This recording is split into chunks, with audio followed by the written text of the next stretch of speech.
ما شاء الله لا حول ولا قوة إلا بالله العلي العظيم.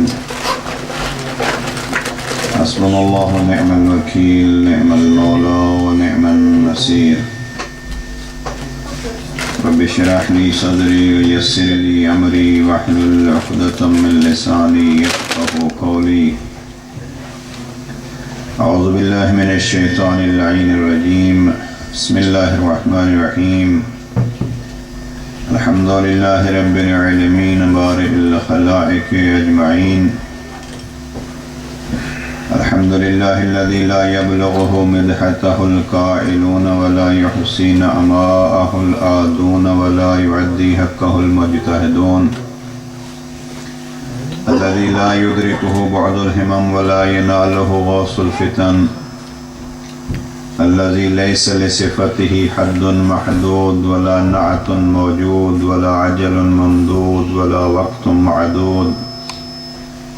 فطر الخلائق بقدرته ونشر الرياح برحمته ووطد بالصخور ميدان أرضه. أول الدين معرفته.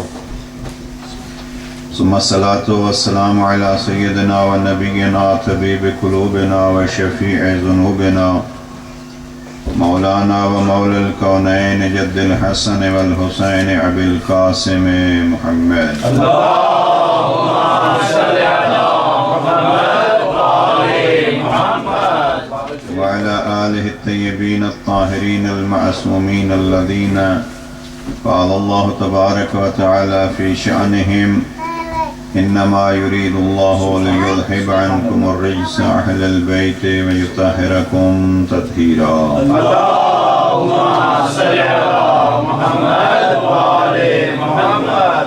ورحمة الله على محبيهم ومواليهم وشيعتهم أجمعين ولعنة الدائمة على أعدائهم ملعونين. أما بعد فقد قال الإمام عليه السلام من كان باذلا فينا محجته ومعطيا على لقاء الله نفسه وليرحل معنا إني راحل مصبحا إن شاء الله. بر محمد وعلى محمد صلوات. اللهم صل على محمد وعلى محمد. دعا ہے کریم اللہ آپ تمام مؤمنین و مؤمنات کی صف عزا اور یہ عبادت قبول فرمائے. رضاداران حسینی جہاں کہیں بھی اس عبادت میں مشغول ہیں پروردگار ان کو اس کار خیر میں حصہ بٹانے کی اور توفیق نصیب فرمائے. اور جو اپنی جانوں کی خطرات کے باوجود عزاداری کے اس چراغ کو روشن کیے ہوئے ہیں اور بالخصوص وہ جو عزاداری کی حفاظت کی خاطر اپنی جانوں کا نذرانہ پیش کر چکے ہیں پروردگار ان کو جوار معصومین میں جگہ عنایت فرمائے.